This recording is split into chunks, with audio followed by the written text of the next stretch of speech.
오늘 므낫세 기도라는 제목으로 말씀을 드리겠습니다. 우리 므낫세는 유다 왕국의 14번째 왕인데요. 이 므낫세가 어떤 왕이냐 하면 원래는 참 훌륭한 아버지 밑에 자랐습니다. 아버지는 13대 히스기야 왕인데 정말 이스라엘의 세 손가락 안에 들어가는 그런 위대한 선왕이라고 합니다. 이 히스기야가 그 위에서 내려왔던 우상들을 없애고 나라를 깨끗하게 하고 하나님의 기뻐하심을 입고 또 하나님의 큰 도우심을 입었던 그런 선한 왕인데요. 이 아들 므낫세는 이 아버지의 좋은 것을 어떻게 배우지를 못했어요. 그래서 12살에 좀 어리게 왕이 되었습니다. 그래서 아마 처리 없이 아버지의 그 공적을 잘 몰랐던 것 같아요. 그래서 55년간 나라를 통치를 했으니까 굉장히 오래 했는데 그만 나라를 망치는 아주 어리석고 큰 죄들을 많이 범했습니다. 열왕기하 21장에도 이 평행해서 이 시대 이야기가 나오고 있는데요. 어머니의 이름은 헵시바라고 아주 이름이 예쁜 이름인데요. 이 므낫세는 그만 이방인의 가정한 일들을 너무나 많이 본받아서 예루살렘에 이스라엘에 산당을 많이 세웠어요. 우상을 많이 섬겼단 말입니다. 바알 아세라 또 해와 달과 별들을 숭배하고 심지어 이 하나님의 제단 그 성전에다가 이런 아세라 신상이라든지 이런 신상을 막 세웠습니다. 하나님이 금지하신 사술과 요술을 그런 거를 신뢰를 하고 또 신접한 자 박수들 무당 있지 않습니까? 우리 한국의 무당 신접하는 귀신을 접하는 건데요. 좀 신기하고 맞추고 이런 게 중요한 게 아니고 그 더러운 귀신이 사람을 도구로 사용한다는 이것이 참 하나님 앞에 가증한 일입니다. 목상을 또 하나님 전에 세웠다. 그래서 이것이 그 주변 나라보다도 더 심했고 또 하나님이 쫓아내신 가나안 민족 아모리 족속들의 그 죄보다 더 심했단 말이죠.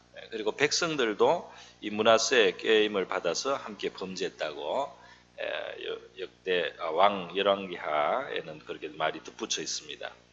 또 오늘 본문에는 안 나오지만 이렇게 이제 신앙적으로 영적으로만 타락했을 뿐 아니라 그냥 이 공의의 차원에서도 굉장히 불의해서요.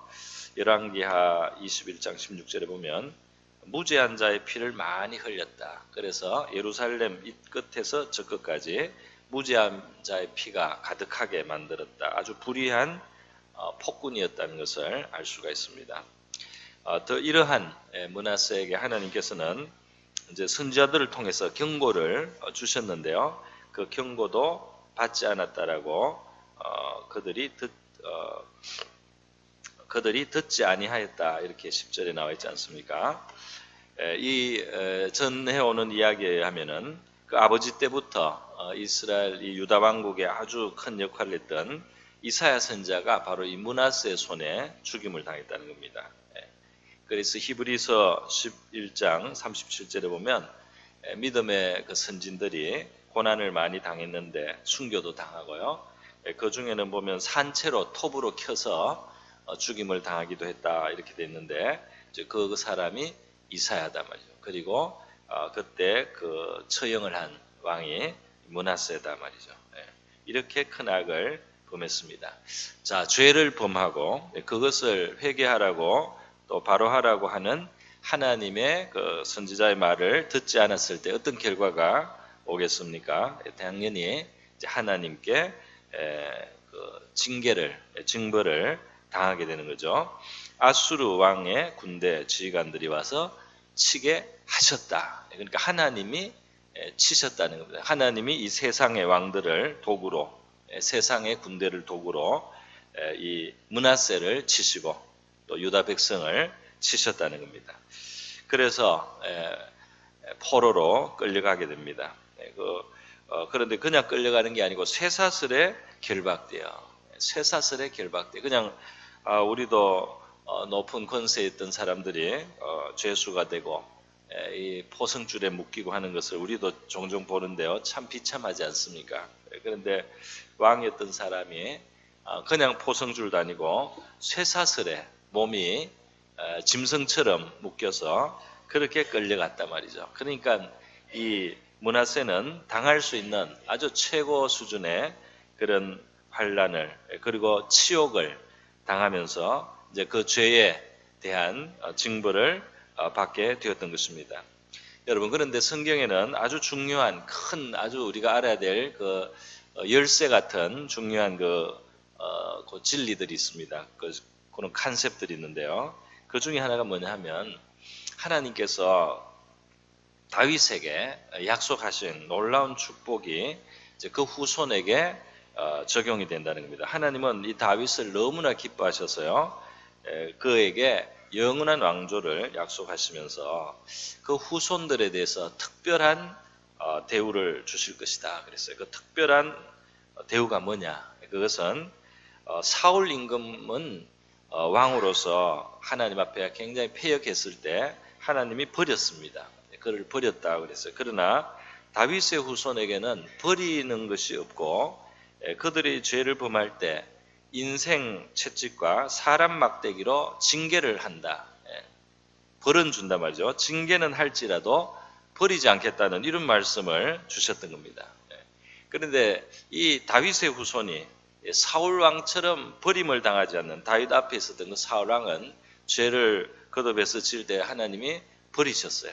그것은 이제 정의로운 겁니다. 공의롭게 의롭게만 이제 대하셨을 때 이 하나님께 은총을 받던 사람이 버림을 당하는 거예요. 그러나 다윗의 후손은 하나님께서 이 공의로만 대하는 것이 아닙니다. 인생 채찍과 사람 막대기로 그 죄를 인해서 그러니까 징벌을 하시는 그 의로움이 여전히 있지만은 그 큰 자비가 그것을 넘어서는 큰 자비가 또 함께해서 그를 버리지 않는단 말이죠. 그렇게 약속이 되었습니다. 이 다윗에게 주신 구약의 이 중요한 약속이 왜 이 성경을 이해하는데 아주 큰 약속이고 중요한 개념이냐 하면 바로 이제 이 같은 원리가 우리에게 관계가 있기 때문에요. 다시 말해서 다윗의 후손은 잘난 것이 없는데 불구하고 다윗이라는 하나님의 마음에 딱 합하는 그 하나님의 종의 그 덕분에 그의 그 그늘 밑에서 그들은 특별한 그 자기들이 받아야 될 분량 이상으로 분수에 넘치게 그러한 그 하나님의 자비를 받는다는 겁니다. 하나님의 특혜를 받는 거예요, 사실은. 이것이 바로 이제 중요한 것은 그리스도가 바로 이 다윗의 통해서 하나님이 보여주시려고 한 그 실체고, 이 다윗은 메시아이신 그리스도의 바로 예표이기 때문이죠. 그러니까 이 말은 뭐냐 하면 다윗도 그 후손에게 그러한 은택을 받게 했다면 그 다윗이 보여주려고 했던 그 실체이신 그리스도 예수께 속하게 될 때에 예수께 속한 예수의 영적인 그 소속이 된 영적인 자녀가 된 그들에게 이 마찬가지로 그 이상으로 하나님의 큰 자비가 있다는 것입니다. 할렐루야. 이해가 되십니까? 네, 이것이 아주 중요한 거예요. 그래서 오늘 이렇게 죄를 많이 짓고도 므낫세가 하나님 앞에 돌아올 때 하나님이 그걸 받아주시는 겁니다. 그걸 하나님이 받아주신다는 거예요. 우리는 사람을 이런 식으로 잘 용서를 안 합니다. 우리는 이런 식으로 용서를 안 해요. 어떤 사람 막 빌어도 용서를 안 받아요. 진심으로 울고 빌고 무릎을 꿇어도 용서를 안 하는 경우들이 많이 있습니다. 내가 그 한을 품고 말이죠. 내가 그 상처를 받은 것을 절대로 용서하지 않겠다. 그 사람이 어떻게 회개해도 용서하지 않겠다. 이런 마음을 우리 사람들은 가지는 경우들이 있어요. 그러나 하나님께서는 우리가 볼 때 너무 쉽게 해주시는 거 아니냐 싶을 정도로 정말 용서를 해주시고요. 용서뿐 아니라 회복시키는 것을 볼 수 있습니다. 할렐루야. 이게 나에게 적용될 때는 너무나 감사한 일이에요. 므낫세가 환난을 당했다 했습니다. 12절에 이 환난이 그래서 이럴 때는 유익한 거죠.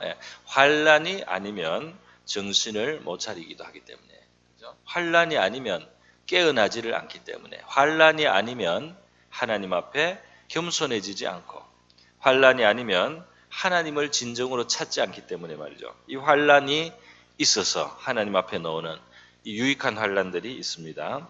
그가 환난을 당하여 그의 하나님 여호와께 간구하고 그의 조상들의 하나님 앞에 크게 겸손하여 기도하였으므로 이제 하나님을 찾는 모습입니다. 그렇게 많은 우상들을 두고 섬기고 수입해오고 말이죠. 여호와 이전에도 가득 채웠지만은 정말 환난을 당했을 때 그를 도우실 분은 여호와 하나님, 참 하나님 한 분뿐입니다. 할렐루야. 이런 것도 내 신을 삼고 저런 것도 내 신을 삼았는데 정말 망하게 될 때는, 정말 길이 다 막힐 때는 그때 찾는 그 신이 진짜 하나님 아니겠습니까?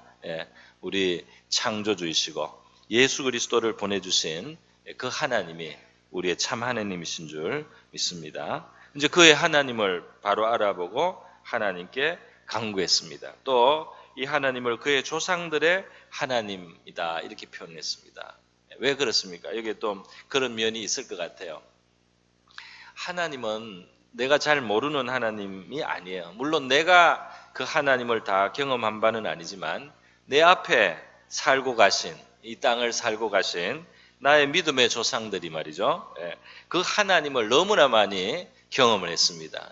그들의 그 생애가 말이죠. 그 아버지, 할아버지, 증조부 그 위에 있는 이 믿음의 조상들이 쭉 가면서 이 험한 세상을 살면서 이 어려운 세상을 살았지만 그 신실하신 하나님이, 그 자비로우신 하나님이, 그 지혜로우신 하나님이 그 조상들과 동행하시면서 살아계심을 보이시고 능력을 보이시고 신실하심을 나타내신 바로 그 하나님이다 말이죠. 이제는 내가 그 하나님을 경험하게 되는 겁니다. 할렐루야. 나는 말만 듣기만 했습니다. 성경에서 듣기만 했습니다. 아버지 어머니한테서 듣기만 했습니다. 할아버지 할머니한테서 듣기만 했습니다. 그런데 바로 그분들 속에 역사하셨던 그 하나님이 어느 때는 바로 내가 이 땅을 살면서 경험하는 나의 하나님이 된다는 겁니다. 그래서요, 그 수많은 믿음의 사람들의 삶 속에 그 능력을 보이시고 사랑을 보이시고 신실하심을 보이시고 지혜를 보이시고 그 도우시는 손을 나타내셨던 그 하나님을 우리가 지금 부르는 겁니다. 할렐루야. 우리가 지금 부르는 이 하나님은 아브라함의 하나님이시오, 이삭의 하나님이요, 그 야곱의 생애 속에 수많은 일들 속에 나타나시고 역사하셨던 그 하나님 아니겠습니까? 여러분, 그래서 하나님이 그의 기도를 받으셨다 이렇게 돼 있고요, 또 그의 간구를 들으셨다 이렇게 되어 있습니다. 버리지 아니하신 거죠. 그렇게 악을 많이 행했는데도 하나님께서 버리지 아니하셨다 말이죠. 여러분, 역대하 7장 14절에 보면 솔로몬이 성전을 건축하고 나서 하나님께서 그에게 나타나셨어요. 꿈에 나타나셔서 그에게 약속의 말씀을 주십니다. 이런 말씀이죠. 내 이름으로 일컫는 내 백성이 그들의 악한 길에서 떠나 스스로 낮추고 기도하며 내 얼굴을 찾으면 내가 하늘에서 듣고 그들의 죄를 사하고 그들의 땅을 고칠지라 그랬습니다. 그러니까 이 지금 죄가 들어왔을 때 사람들은 마음이 높아져 있는 상태고요. 잘났다는 겁니다. 하나님도 무시하니까요. 그리고 이 죄는 땅에, 우리 사는 환경에 재앙을 많이 가져와요. 땅이 병들거나 땅이 황폐되는 우리 환경이 삭막하게 된다 이 말입니다. 그런데 하나님께로 돌아올 때는 그 마음을 낮추어서 내가 하나님 앞에 바르게 살아야 될 존재라는 것을 인정하고 내가 허물이 있음을 인정하고 하나님 앞에 나와서 그 하나님을 찾으면은 하나님은 죄를 사하시고 땅을 고칠지라. 그 땅에 가시와 엉겅퀴를 그 땅이 수확을 내지 못하던 것을, 땅이 결실을 맺지 못하는, 아무리 수고해도 열매가 맺었다가 뚝뚝 떨어지는 거 말이에요. 땅이 나쁜 거 아닙니까? 땅이 병들은 거예요. 그 땅을 하나님이 고쳐주시겠다. 그 약속을 하나님이 해주셨어요. 바로 이 약속은 우리에게도 주신 약속인 줄 믿습니다. 내 이름으로 일컫는 내 백성이 그들의 악한 길에서 떠나 스스로 낮추고, 옛날 번역에는 겸비하여, 그래서 겸비하여 기도하며 내 얼굴을 찾으면 내가 하늘에서 듣고 그들의 죄를 사하고 그들의 땅을 고칠지라. 할렐루야. 하나님이 땅을 고쳐주신다. 여러분, 그래서 므낫세는 다시 예루살렘으로 돌아왔습니다. 그 포로로 끌려갈 때는 이제 끝난 줄 알았죠. 쇠사슬로 묶여가는 왕은 가서 뭐 죽기 아니면 평생 감옥에 있다가 비참하게 끝나는 건데, 그가 다시 예루살렘으로 돌아왔다. 그리고 예루살렘으로 돌아올 뿐 아니라 다시 왕위에 앉게 하심에, 할렐루야. 므낫세가 앉은 게 아니고요, 하나님이 앉게 하심에, 아수르가 친 게 아니고 하나님이 치게 하심에, 하나님의 손안에 있다 이 말입니다. 그런데 바로 이렇게 돌아와서 왕위를 회복할 때 이 므낫세가 깨달았다는 거예요. 그제서야 여호와께서 하나님이신 줄을 알았더라. 하나님을 이제는 체험적으로 알았습니다. 그 들었던 하나님을 좀 마음에 새기고 살았더라면 좋을 뻔했어요.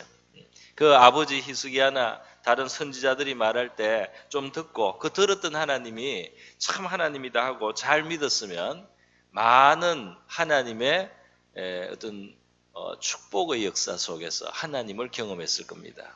그런데 므낫세는 좀 아쉽기는 하지만 그 잘못을 해서 얻어맞다가 아주 징계를 당하다가 정신을 차리고 하나님을 찾았다니 하나님께서 그를 놀랍게 회복시켜 주시는 것을 경험을 했습니다.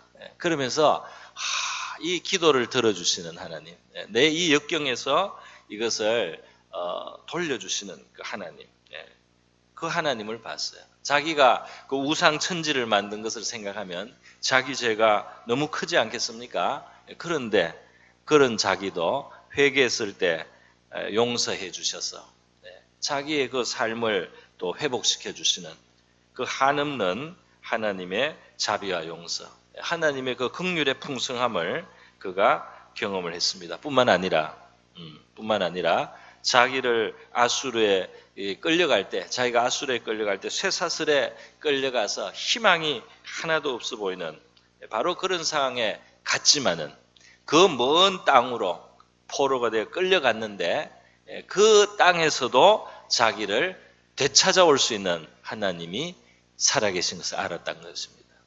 그 이 예루살렘의 성전에서 우리 조상들이 섬겨왔던 그 하나님은 죄인 되어서 포로 되어서 그 먼 곳에 끌려가서 쇠사슬에 매인 자기를 다시 회복해서 돌아오게 하시고 뿐만 아니라 왕으로 다시 할 수 있는 그 상황까지 만들어주시는 그 하나님인 것을 그가 경험을 하고 하나님을 이제 제대로 알게 되었다. 할렐루야. 그래서 여러분 바로 이렇게 큰 능력을 이 모든 만물의 주관자이시며 모든 권세 위에 계신 바로 그 하나님을 바로 알게 된 것이 이 므낫세가 하나님 앞에 받았던 큰 은혜라고 하겠습니다.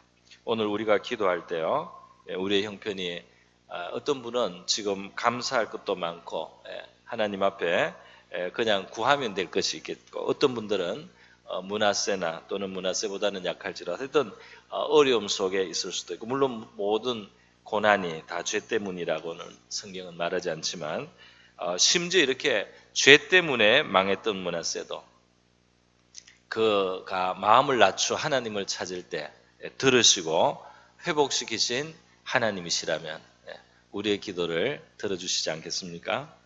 우리의 기도를 들으실 때 우리 하나님의 큰 자비가 나타나게 될 줄로 믿습니다. 그렇게 우리 기도하는 이 시간 되기를 바랍니다.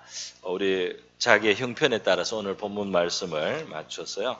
우리 마음을 낮추고 하나님 앞에 그 얼굴을 구하고 하나님을 찾는 우리가 되게 하시고 우리의 잘못된 것, 우상으로 하나님을 대신한 것들 우리의 삶 속에 있었다면 용서해 주시고 하나님을 찾아서 우리가 하나님께로 돌아가고 하나님께서 우리를 하나님 백성의 복된 자리로 회복시켜 주시는 땅을 고쳐 주시는 역사를 베풀어 달라고 우리 다 같이 한번 기도하겠습니다. 기도합니다.